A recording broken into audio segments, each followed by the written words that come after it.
Hi, everyone, and thanks, Heather, for that introduction. Appreciate everyone taking the time to join us today. As Heather mentioned, my name is Thea Silver, and I'm the strategy lead for the Green People Action Area at the Ontario Trillium Foundation.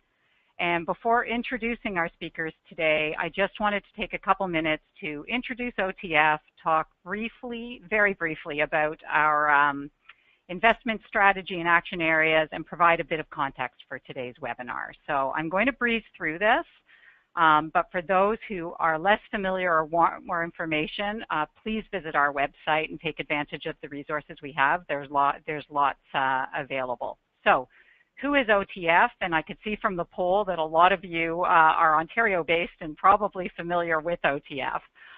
But in a nutshell, we are an agency of the province of Ontario with a mission to build healthy, vibrant communities throughout Ontario. And we do that by strengthening the capacity of the voluntary sector through investments in community-based initiatives. We invest in over 1,000 initiatives and organizations every year. We are among Canada's largest granting foundations, and over the next decade, we invest approximately $1 billion of public money to make Ontario healthier and more vibrant. So that's sort of OTF in a nutshell.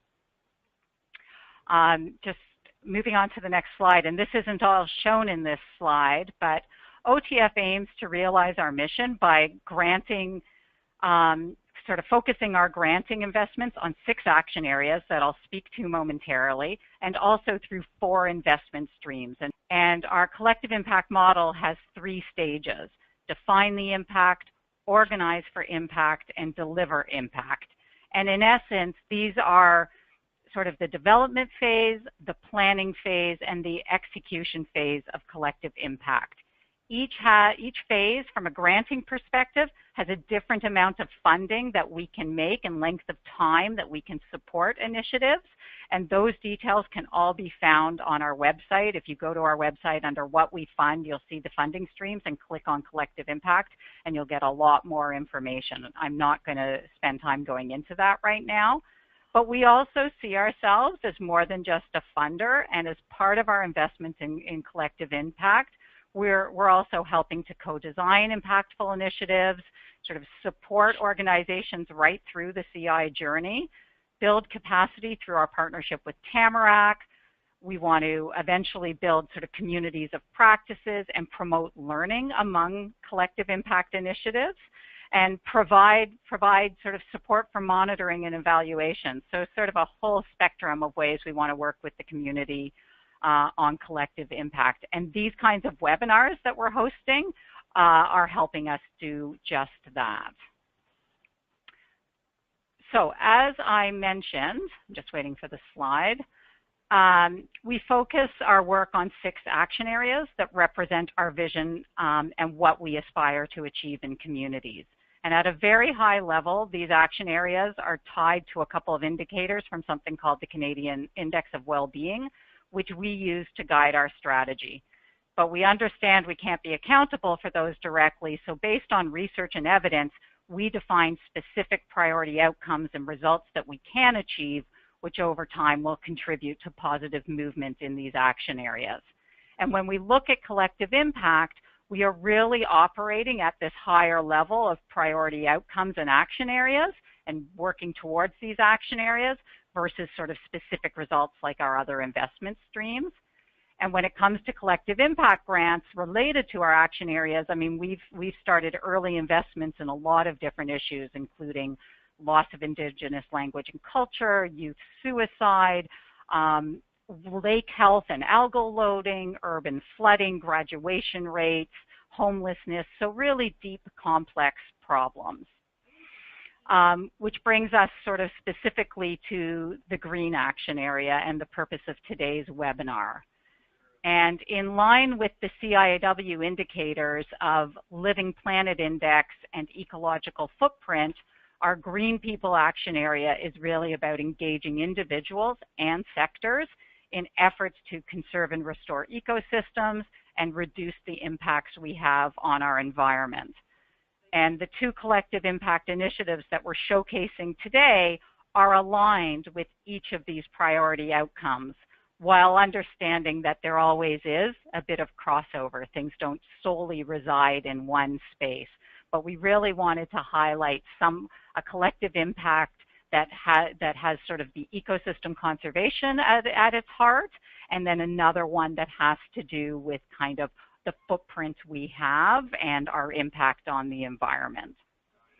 So that's a little bit of background and context, and now sort of with further ado, I just want to introduce our, if you want to reach out and learn more about, as I said, a lot of this information is on our website, so by all means, please visit our website, learn more about collective impact under what we fund. And if you have an initiative that you really think is a good fit or you want to explore something with us, feel free to reach out to our support center, or also you can also send an email to our program support person, Chelsea Cars, and her email is up on your screen. I believe all of this is on our website as well. So that said, now it's my pleasure to introduce our speakers today. I'm going to sort of introduce everyone all at once, and I believe our plan is we're going to run through all of the presentations, and then, as Heather said, have questions and discussion at the end after everyone has presented. So we kind of have a team presenting about Envision the James and related work in the Chesapeake watershed. We've got Carly Dean and Justin Doyle joining us from south of the border. Thank you to both of you. Carly is a devoted environmental steward who works to achieve collective impact by facilitating collaboration among the conservation, restoration, and recreation communities throughout the Chesapeake Bay watershed.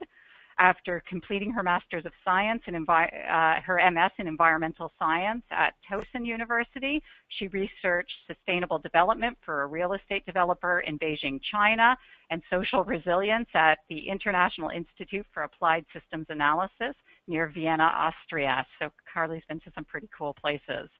Her Bachelor of Science in Environmental Science is from Baylor University.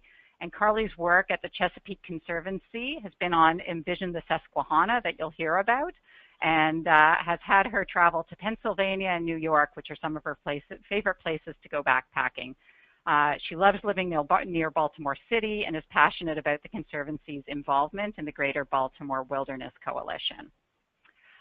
Justin Doyle is going to co-present with Carly, and his passion for conservation began at a young age.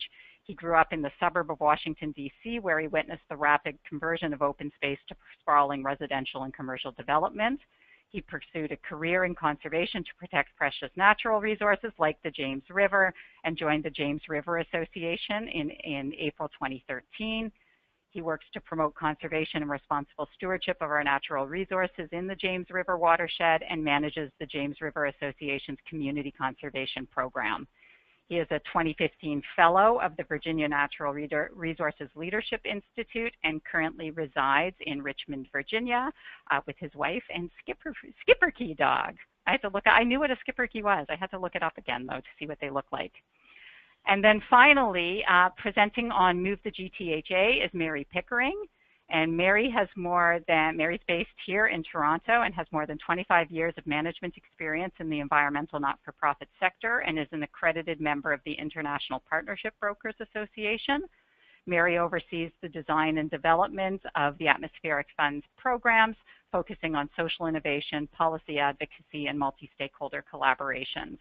Mary also supervises the granting program, communications, and organization's key performance indicators. So thank you. We have a wealth of knowledge joining us today.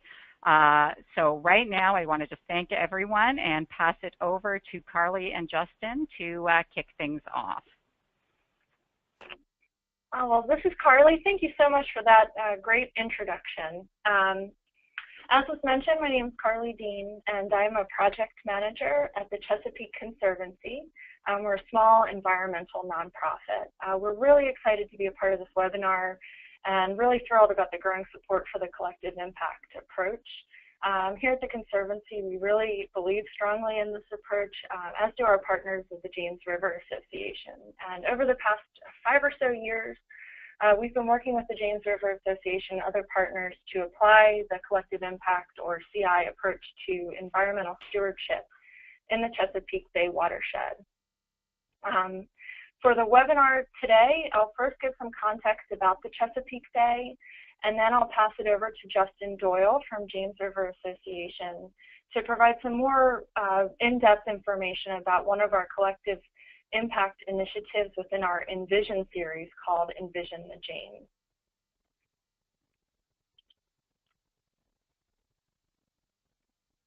So the Chesapeake Bay is located about midway down the eastern seaboard of the United States.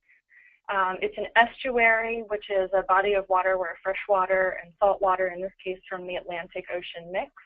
It's the largest estuary in the United States and the third largest in the world, and it was formed about 10,000 years ago when glaciers melted and flooded River Valley.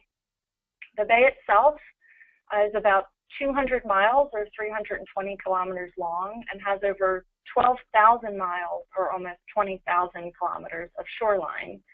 The length of that shoreline is longer than the entire U.S. West Coast. And just for reference, Heather's up there in Ontario. I'm in Annapolis, Maryland, and Justin's located down in Richmond, Virginia.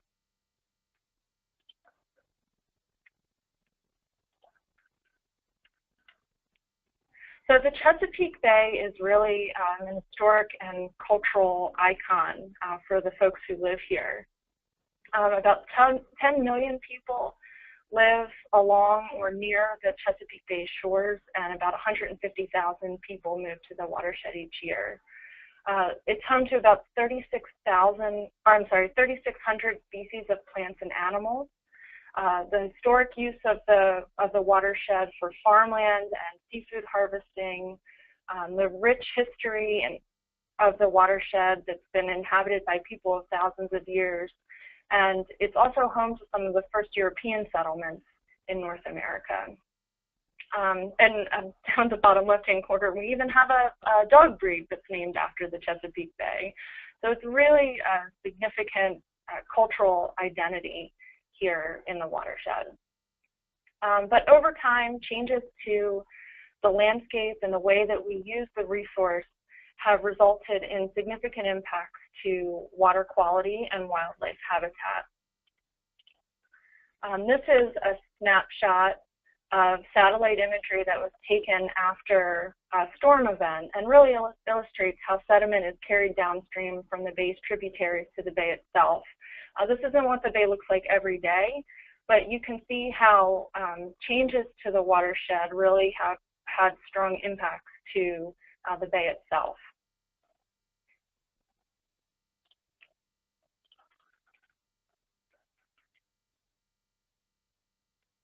And so with this huge watershed,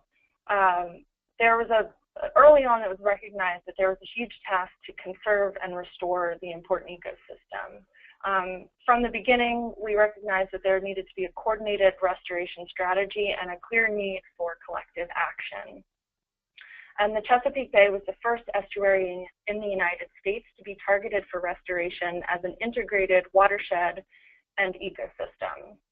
The Chesapeake Bay Watershed Agreement went into action in the early 1980s, and there's an associated regulatory framework that sort of drives water quality and wildlife habitat related work. It has a pretty large budget. The Chesapeake Bay Watershed Agreement that was signed formed the Chesapeake Bay Program, which has a large budget, and it's mostly for local efforts. And there are lots of different interrelated goals around the Chesapeake Bay Watershed Agreement and the associated Chesapeake Bay Program. In support of these efforts, the Chesapeake Conservancy, the James River Association, and our partners have launched an Envision series.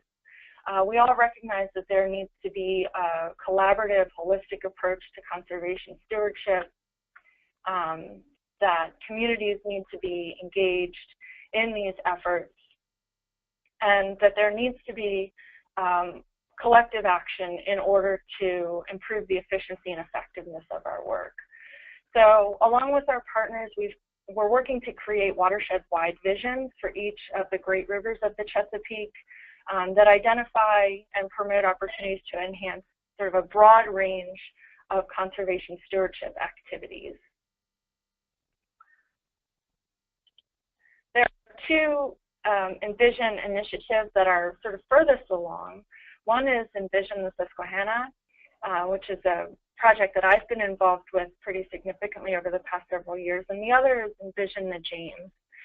That was our first Envision initiative, and that's going to be the focus of the rest of the presentation.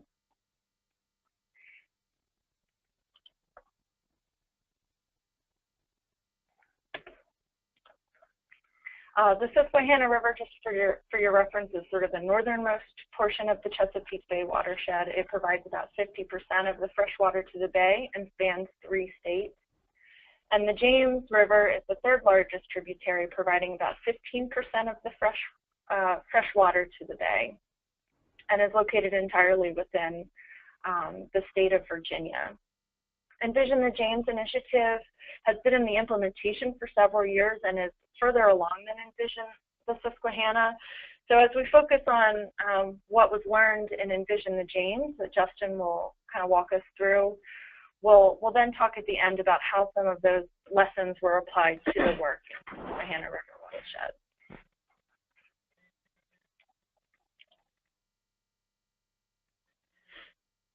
And both of these initiatives use the collective impact framework. So Justin, I'll go ahead and hand it to you. This is Justin Doyle from the James River Association. Great. Good afternoon from Richmond, Virginia, everybody. Justin Doyle, Community Conservation Manager for the James River Association. We are based in Richmond, Virginia, and cover the 340-mile length of the James River from the Allegheny Highlands and the Blue Ridge Mountains to the coastal plain of Virginia and, of course, the Chesapeake Bay. The watershed is about 10,000 square miles in size. And just for everybody's reference, the James River Association's mission is to be the guardian of the James River. We provide a voice for the river and take action to promote conservation and responsible stewardship of its natural resources.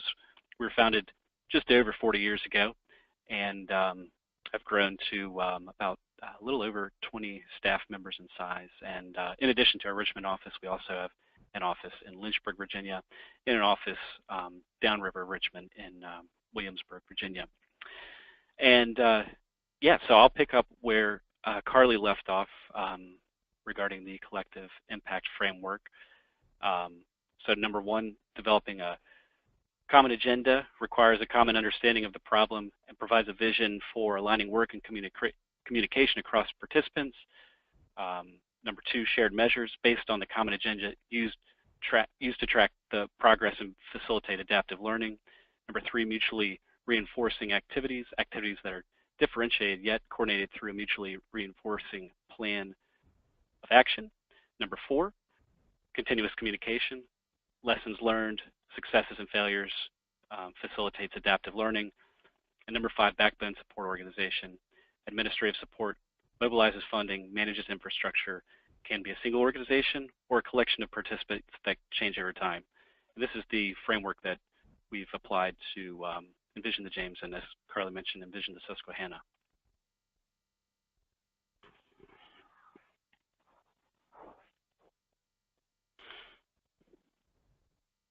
So in February 2011, the Chesapeake Conservancy, James River Association, and National Geographic Maps launched a community-based conservation initiative called Envision the James, and the goal was to achieve a shared vision and ongoing commitments from communities and partners throughout the James River Basin to value, sustain, and enhance the region's natural and cultural heritage, local economies, wildlife abundance, and outdoor recreation assets for present and future generations.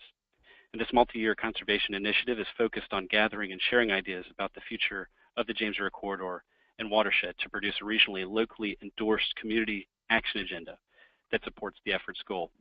A variety of communications and planning tools have been used to accomplish this goal, including the community visioning process to shape a consensus-based conservation agenda, which occurred about 5 years ago, outreach and engagement through a river-wide conservation council of community and business leaders, a network of partners who share common interests in the natural and cultural assets of the James River, community workshops and listening sessions across the watershed, envisionthejames.org, our website that includes dozens of online maps, stories, photos, videos, polls, and surveys, and map-based resource assessments and data analysis provided largely by National Geographic Maps early on in the initiative. So the initiative really kicked off with extensive research and data collection across the watershed. Engaging private and public interest, numerous public meetings and presentations were given, public outreach through community meetings. We solicited the input of a variety of different community leaders, but also just residents of the watershed, and information sharing and education through National Geographic Maps web-based tools.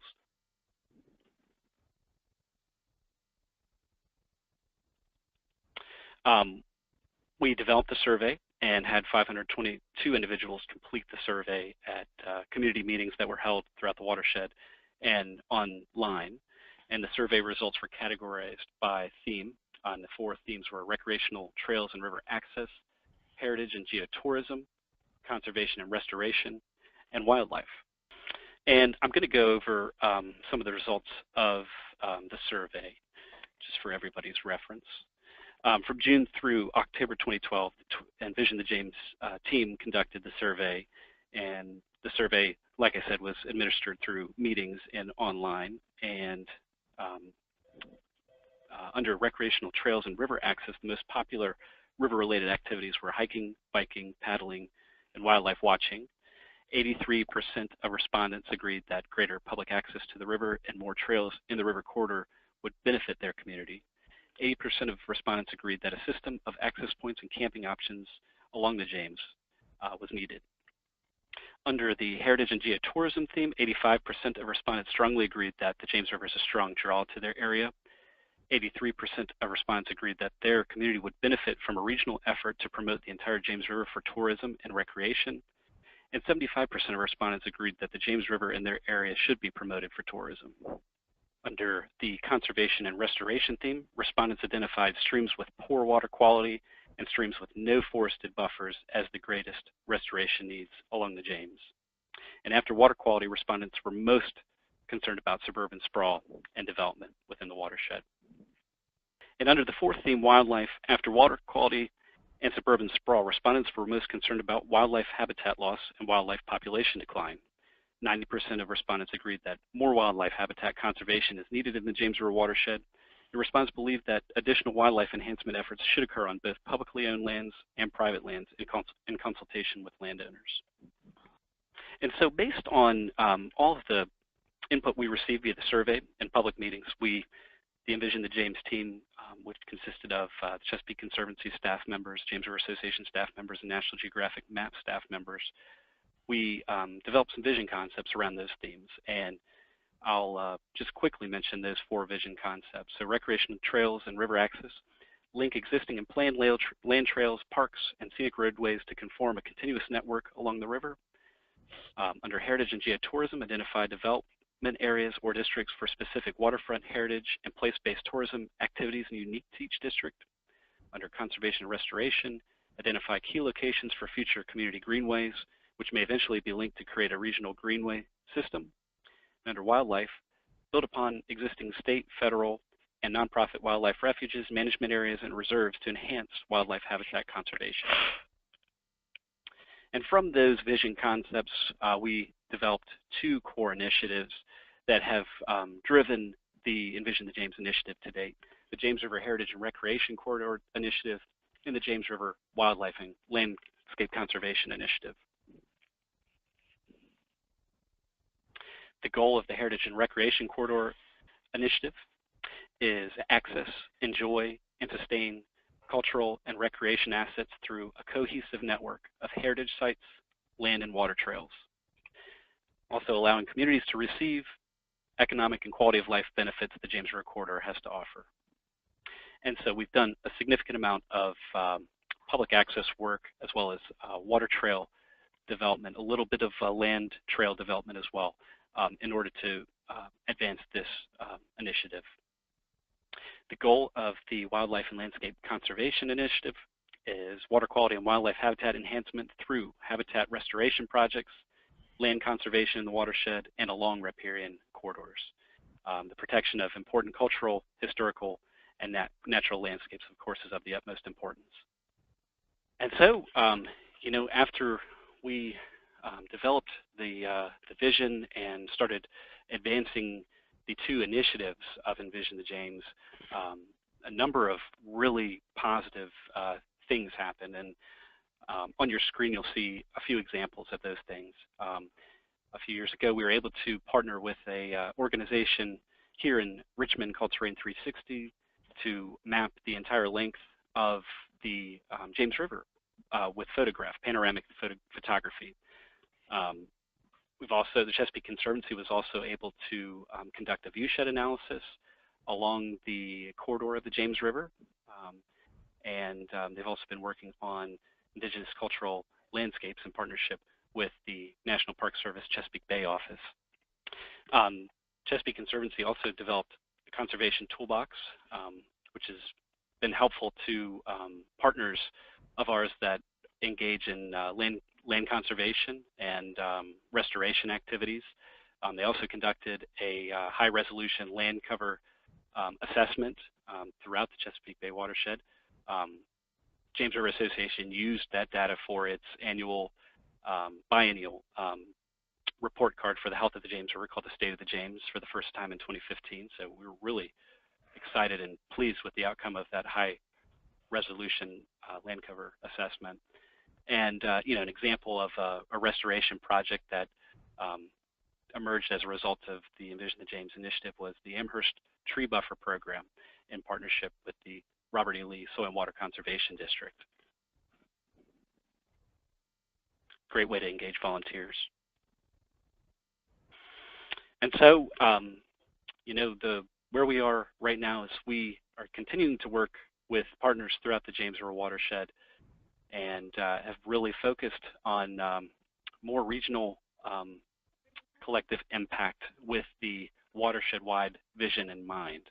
And you know, 340 miles is a significant distance to cover, and the James River watershed is a very dynamic watershed with each community having a different need and different needs and desires.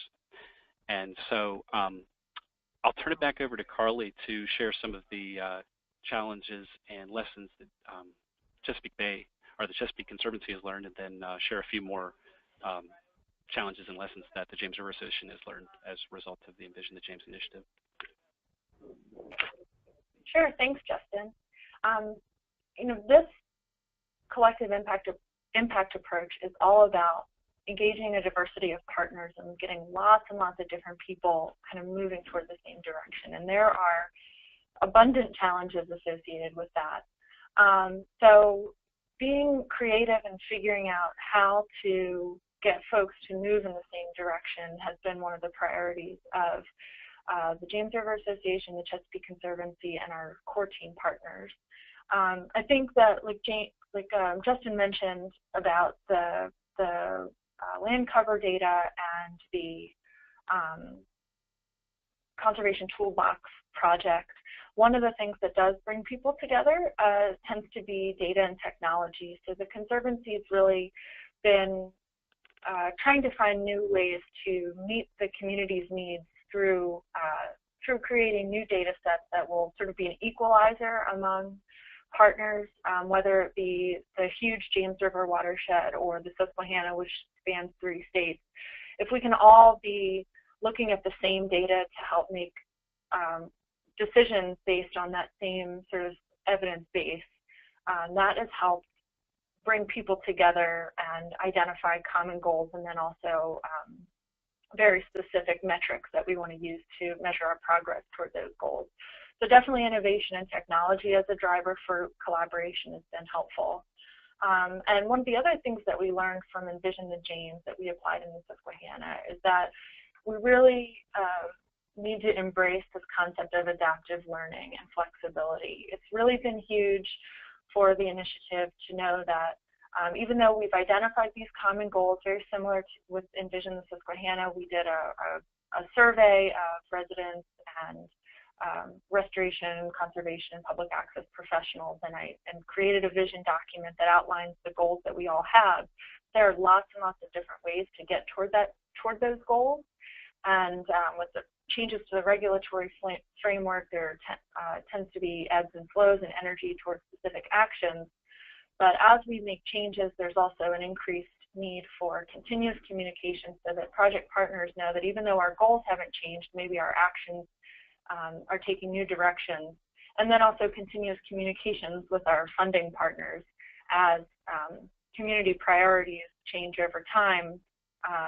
If activities change over time, we also need to have that continuous communication with everybody to communicate those changes. So adaptive learning, continuous communication, and innovation and technology as the drivers for collective impact are some of the main things that we've learned.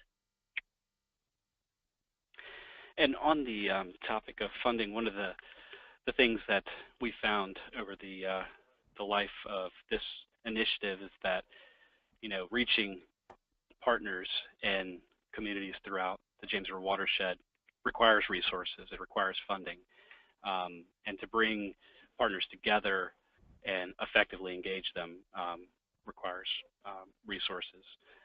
So funding is very critical in supporting a collective impact initiative like this, where you have an organizations like the James River Association, Chesapeake Conservancy, National Geographic Maps all working together to kind of coordinate the interested parties and partners that are doing great work throughout the watershed. One of my biggest takeaways is you know, the support that we received, and as we met with folks and communities up and down the river, the buy-in to the shared vision was overwhelmingly very positive, and you know, people seem to see the value in the Envision the James vision. And we were able to provide more rural localities resources that you know, their local governments and the organizations that do work in those communities may not have been able to provide. We connected you know, local governments with grant opportunities to achieve conservation and outdoor recreation goals. You know, one of the projects that I love to tout is the Upper James River Water Trail, which is a 63-mile blueway on the western part of the James River watershed that began about a decade ago and was originally a 45-mile blueway within a county called Botetourt County. And what we found was that the counties around Botetourt they saw value in having a very marketable outdoor recreation asset that also promotes conservation to a certain extent. And so this year in 2017, we were able to extend that 45-mile blueway to a 63-mile blueway, and now have 3 counties and 2 towns working together, collaborating around this regional outdoor recreation asset. So yeah, that is just one of the great success stories of numerous that have come out of the Envision the James initiative. Thank you, Justin and Carly, so much for that presentation, and I can see your contact information is up there. So now we'll move on to our second case study with the Atmospheric Fund and move the GTHA. Hi, everybody. It's Mary Pickering here, and I work with the Atmospheric Fund in Toronto and across the Greater Toronto and Hamilton area. And today I wanted to talk a little bit about a collaborative that's been going on since 2012. And it's all about improving our public transit in the Greater Toronto and Hamilton area.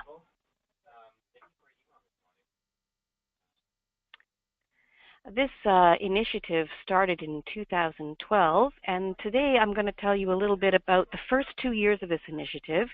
I'll finish up and tell you what's happened since then, but I think this first 2 years was quite significant and quite focused in terms of our effort. And it forms a little bit of a narrative or a story with a good pair of bookends in terms of regulatory outcomes that we were seeking. So just to start here, I wanted to talk about my organization and Evergreen, two partners in initiating this collective impact work together. Evergreen is a nonprofit organization, and it's an urban sustainability organization, been around since 1991, working on urban green space. And my organization is a local municipal climate agency supported by the City of Toronto since 1991 and recently supported by the Province of Ontario to expand our work to cities in the Greater Toronto and Hamilton area. And largely, TAF is a grant maker and a lender, but we also play a role in supporting designing and supporting projects with community partners. So the beginning of this work was this picture right here. This is what it's all about for us in the Greater Toronto Hamilton area. This is our problem. We've got major congestion, some of the worst in North America. And it's a quality of life issue as well as an environmental issue, health issue, and a business productivity problem for us. And back in 2012, we had a wonderful regional transportation plan that was initiated to help us resolve this problem. However, the plan was not funded, and we were looking forward to some reports from the Regional Transportation Agency about just how we were going to develop the funding streams to build the planned public transportation infrastructure in our region to solve this problem, which was becoming a real crisis.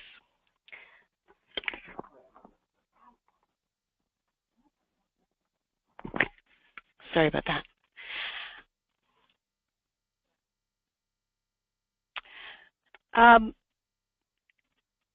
Oops, sorry, too far. So the groups that we ultimately engaged in this collaboration, we came together around this central goal. We wanted to resolve our congestion problems. We needed the money to invest in the network. And we felt that if we did make these investments, that there were multiple public benefits that we would enjoy as a region. So the important thing to us at this stage of the game was to bring together some different supporters for the investment goal that we wanted to drive. And at this time, particular moment in time, I think, and this is something I wanted to stress in my conversation today, the collaboration was born because multiple groups were starting different campaigns to go after, advancing revenue tools and revenue approaches and participating in the regional transit agency's examination of how to fund their plan in advance of a provincial election. So it was a couple of very important regulatory report that was supposed to tell us what kind of options we had to develop the revenue streams for our plan, our regional transportation plan, and ultimately we knew this was going to become an election issue. So many parties were gearing up to develop transportation plans. And we became worried, Evergreen and TAF, that we're going to have splintered campaigns and possibly different players played one against the other, even though we had similar goals. So to test this idea out, we convened with some special facilitation, a couple of major meetings, and this is a picture of one that's going on right here, to see if there was receptivity to the different groups in aligning their strategy. And in this picture you can see we're considering all the different things on the right there. I don't know if you can totally see this, but we were mapping everybody's strategies. We were trying to see where our core alliances might be and to think about whether or not we could develop a collaborative strategy for this time-limited period in advance of a key decision-making moment, which was a provincial election. The reason I think that this group was quite interesting to all of us is that they were not similar groups. They were the nurses, we had environmental advocates, civic action groups, active transportation promoters, public transportation promoters, and general transportation advocacy groups. We had the Region's Key business group, the Board of Trade, the labor groups, and public health interests. So quite a lot of different groups here that did not agree on a whole lot. But what we did all agree on and did not advocate for all the same thing, like my agency, which was a major initial funder of this work, funds climate action. However, this is not what was carrying the day. This was not the reason in general that people, not the main reason that people wanted this outcome.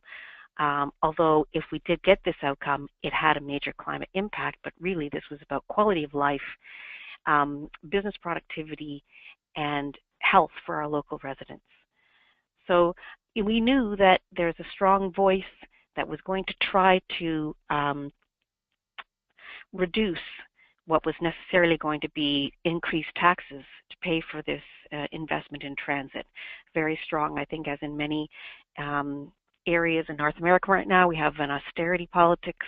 We are not able to increase taxes. It's challenging to fund infrastructure, and there's a very strong austerity voice, and that certainly individually our organizations were not going to make any leeway into this conversation.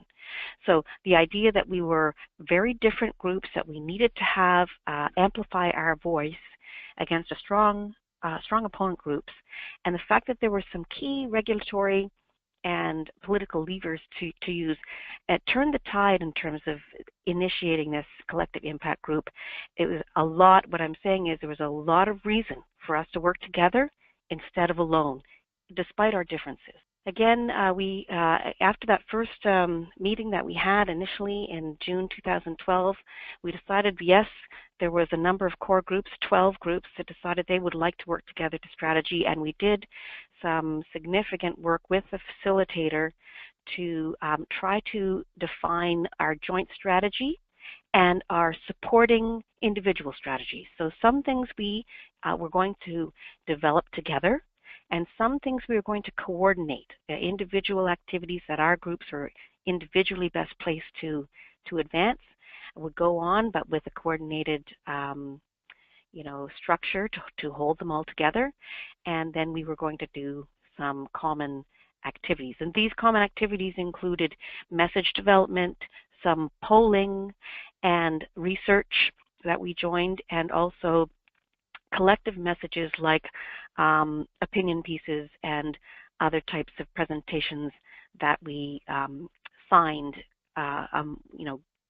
put all 12 organizational signatures on. When we formed up, we defined our platform of shared interest and defined that with some principles. I haven't put the principles here, but I'd be happy to share them.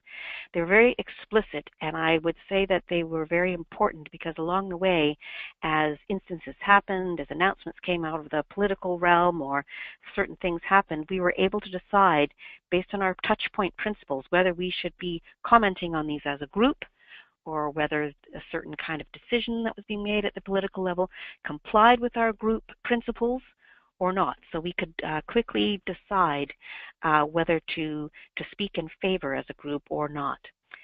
Of course, we continued the updating and informing during this active 2-year period. We were on the phone together every 2 weeks or weekly as we came up to key points, decision-making points in terms of regulatory times for regulatory input or pre-election times. One of the key things that I think we found about this group is we were able to share a lot of intelligence. So some of the members of the groups had greater access to government decision makers, for example. Some of the members of the group had a lot of experience in communications and message development and campaigning, whereas others were more junior.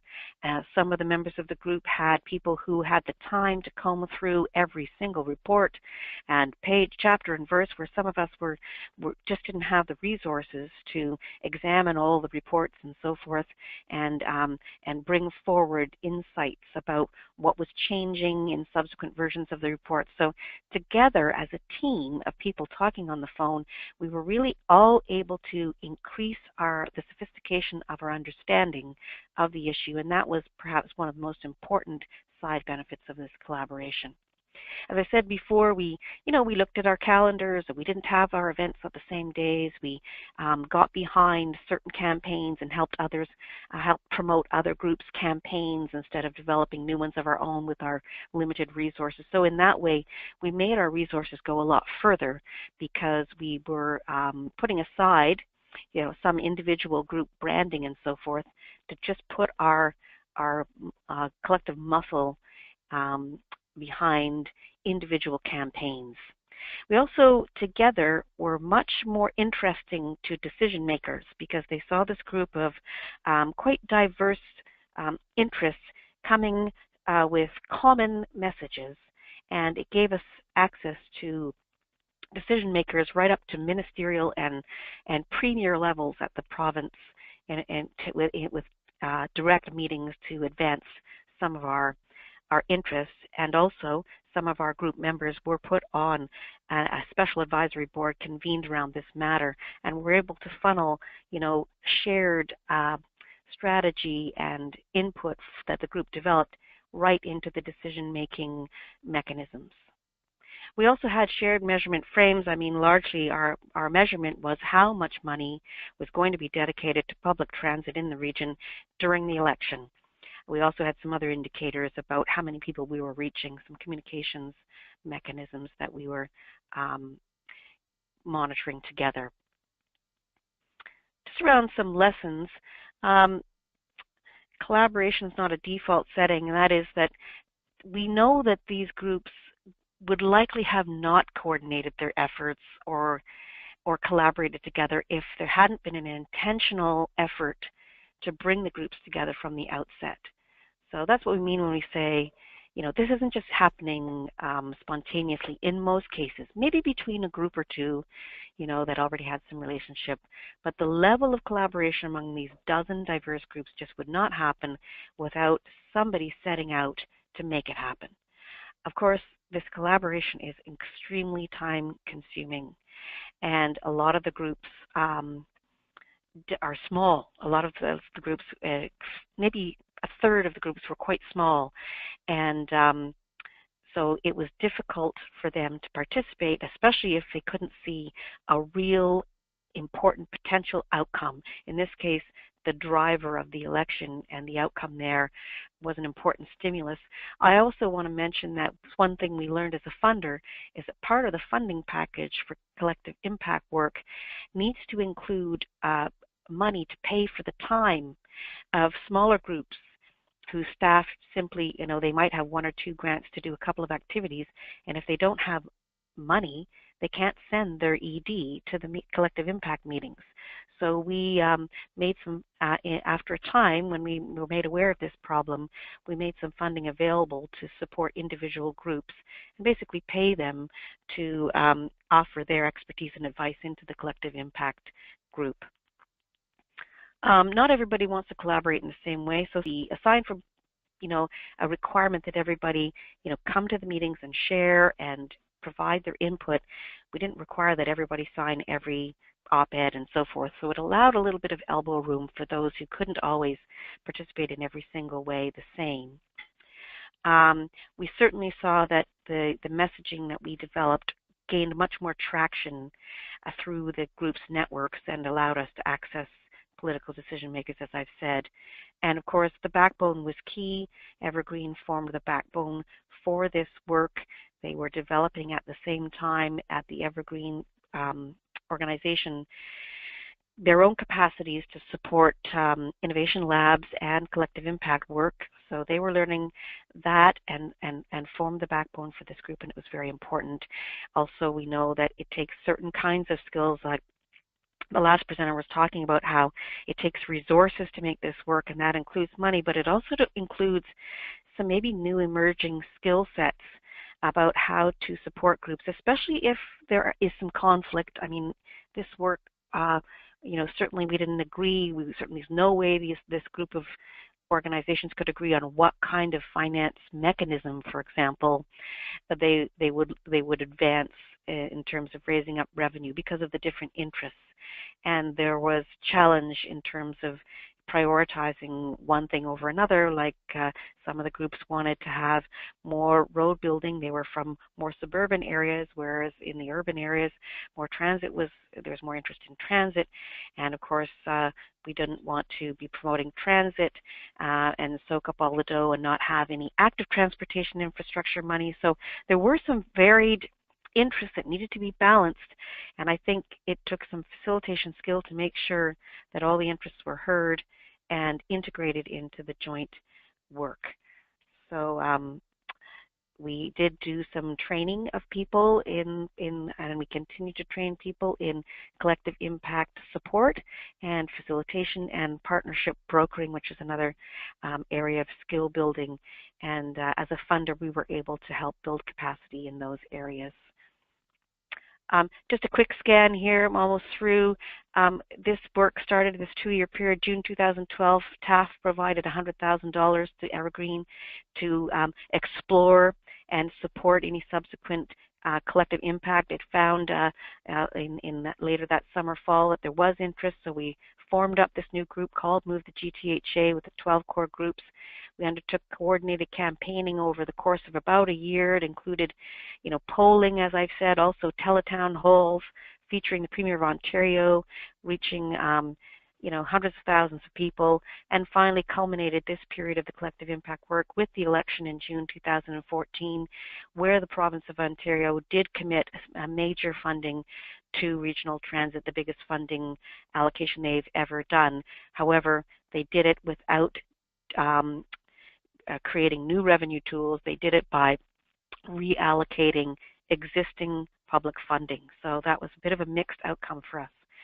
Just a few key facts and figures again. 13 core groups representing 250,000 members collectively got to about 1 million people with the messages that we developed together, including direct conversation with the Premier. We had over 20,000 people on that call, and receiving money from 4 funders. The previous presenter talking about the funders. So TAF's initial $100,000 was topped up with funding from our regional transportation agency, which gave the biggest allocation it had. It outstripped its allocation ceiling because we were so many groups coming together. They were able to see their way to provide larger funding than they would have normally. And so that leveraged up to just about under $500,000 for this 2 years of work. Finally, as a learning organization at TAF, as a funding partner, it was very important to us to observe what was going on in this collective input, to capture the techniques and outcomes in order to transfer to other potential work. So we supported 2 evaluations. The first one was a third-party evaluator who just basically spoke in confidence to all the members of the collaborative afterwards and said, hey, this was a hassle. Wow, was it worth it? What did you get out of it? And we have one report that tells what we got out of that. That's available if people are interested. And largely people said they felt they did get more progress than they would have individually, and that one of the major things for them was this joint intelligence sharing. It just increased their intelligence and analytical capacity to work as a group. And secondly, we did a second report, which is just, we call it a narrative report, so it's also available to you if you like. It talks about what happened in this collective. How did it start? What did the people do? What happened when there was conflict? What did it all look and feel like? Because I know that my board members, for example, when we say, oh, we're funding collective impact, they're like, what is that? We don't even know what that looks like. So this second report was intended to give a sense of what happened and the lessons drawn from this work. So those are 2 pieces that are available for review for anybody who's interested. Anyway, finally, this is the nub of what we were working on, $68 billion plan with a $29 billion shortfall. We're still working on that problem. It's been 5 years now. Problem isn't solved, so I guess that's another insight, you know. I think we did good work around that election to drive the issue that we were focused on together, but the problem isn't solved, and this group still is meeting. In fact, we met this morning, and we're still, you know, building our collective impact and moving to new areas. I'll just show you this latest report here if anybody's interested. We did an analysis of the investments in transit in our region. It was number crunching that nobody else had ever done, so it was new research and analysis, and provided a follow-up to our work done during the election to keep this issue alive post-election, because there has been a significant investment, although it still is not enough to do the plan that is committed to in our region. So now we're doing some post-election work to keep this topic alive and developing this research together. And thank you. That's concluding my presentation. I look forward to questions. Awesome. It's Thea here. Thank you to all of our speakers. I want to make sure that we have time for questions that have come in. Heather, who's organizing, maybe we can go straight to those in the interest of time. Yeah, we have a few questions. Before we get to them, I do want to note that in their control panel, we have included one of the reports that Mary's talking about in the handouts. So the report is there and you can download. So we do have some questions. And it's funny because this is our fourth of this webinar series, and this pattern seems to be coming up is about partners and collaboration. And so Patrick asks, when did you engage cornerstone organizations, and what are the key considerations for that? And he's asked that for Envision the James project. So Justin? Great question. Early on, very early on. So I'm assuming cornerstone organizations would be like the United States Fish and Wildlife Service, the Virginia Environmental Endowment, some of our big private sector players here in Richmond, such as at the time Midwest-Vaco, which is now WestRock, and New Market Corporation. The short answer is at the onset of planning Envision the James. And then the original Conservation Council, which was kind of the organizing council, the original one was composed of a lot of big players. I already mentioned Midwest-Vaco Corporation, Virginia Environmental Endowment, a few local government folks, Dominion Resources, representation from local institutes of higher education. So again, very early on. Okay. We do actually have a question from Lisa about your reports, Mary, and whether we can share them. So what I'm going to do is in the post emails, I will include those reports in the post email. We have a question from April for both of you. And the question is, how in terms of the government, how do they interact or impact your collective impact work? Mary, why don't you go first? Sure. In our case, the collective impact was, the audience was the provincial government and election contenders.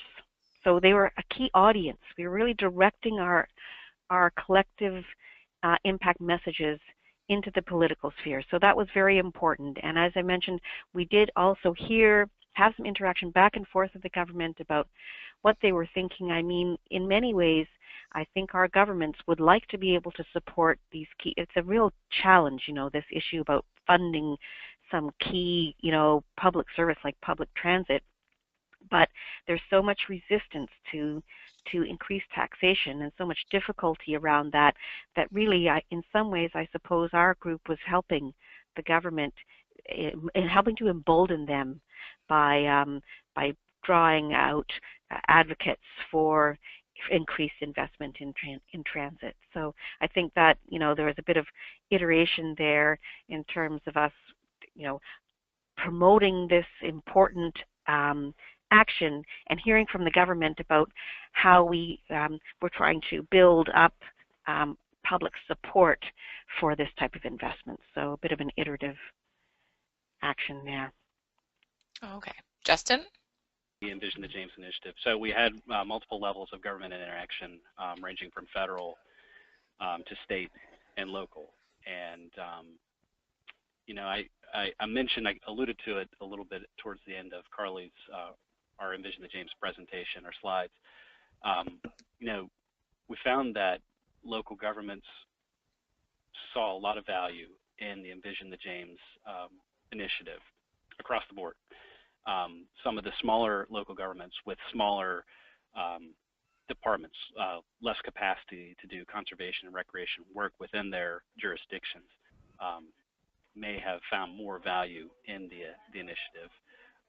But like I said, all levels of government were engaged and all contributed to the shared vision and continued to participate in the initiative.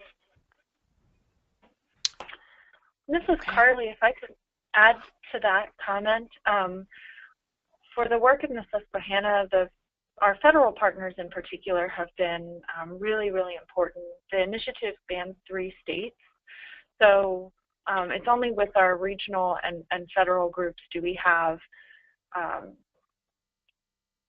sort of that jurisdiction, I guess, or the regional regulatory pressures. Do we have that like that little boost toward collective action, right? Rather than everything being quite so local.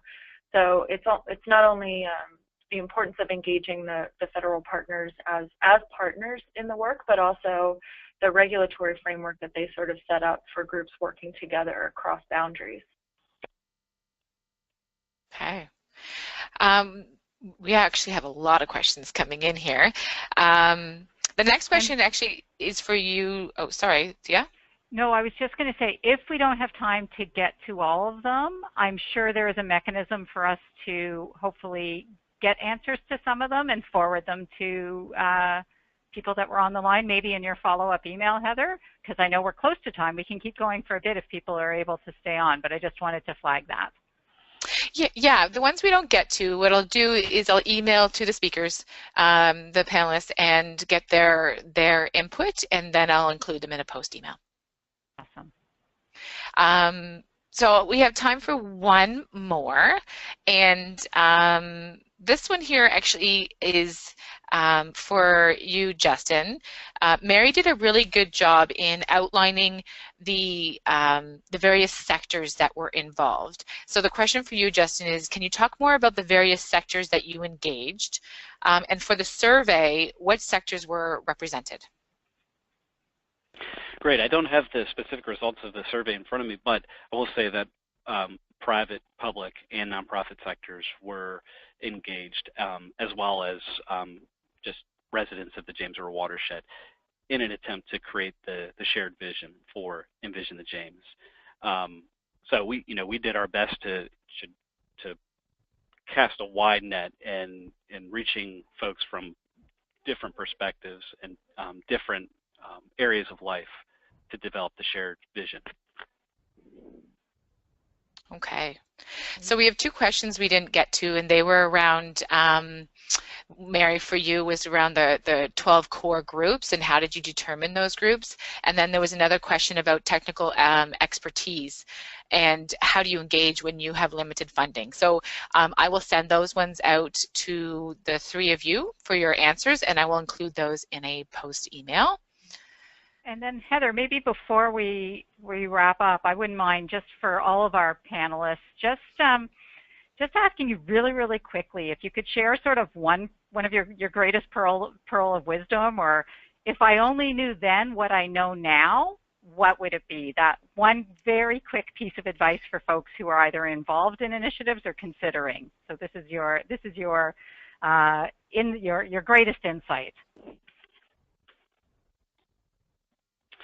I'll go ahead and kick it off. My greatest insight is plan long-term because collective impact takes time, and ensure that you're thinking about the resources available to support your collective impact initiative, because like I said, they do require significant resources, both financial and human. Charlie. Mary here. I would say that I would certainly agree with that point, and I think it's really important to have a strong sense of why you're collaborating and a sense that it's going to improve the outcomes, that you're going to do better than the groups participating on their own, and that people will have a strong understanding of that. And the second, a corollary, is to develop, you know, your shared platform and metrics, and to be monitoring that, because of what we just heard about this taking a long time. There needs to be metrics along the way to show that we're making progress or we're not. And if we're not, then perhaps we shouldn't be taking all the effort to interact together. So something about the focus on the output and the understanding our shared platforms and our metrics and monitoring them on a steady basis. And this is Carly. To build on those two ideas, when you have these shared metrics and these long-term goals, I mentioned this earlier, is to maintain flexibility, because not everything that you plan for in the long term will work out exactly how you thought it would, and that's always fine. But just be open to new ideas, new partners, new structures for your collective impact initiative, and continue to make progress, because there's always lots and lots of work that needs to be done, and the more people doing it, I think, the better we all will end up. Okay, we're going to wrap up here. I just want to draw your attention that there's some more learning opportunities around collective impact, collaborative leadership, community engagement. We have another webinar coming up on August the 17th, and you can find more information and register for that one on the website that you see on the site here. Lastly, I'd like to thank Justin, Carly, and Mary for sharing your insights and perspectives with us on the call today. And many thanks to all of you for joining us. Your comments and questions have helped make this a dynamic and thought-provoking conversation. As promised, in a few days, you will get an email with the link to the audio and other materials that were mentioned on the call today. We also welcome your feedback on these calls. In the post email, I will send you a link to a feedback form. And thank you, everyone, and have a great day.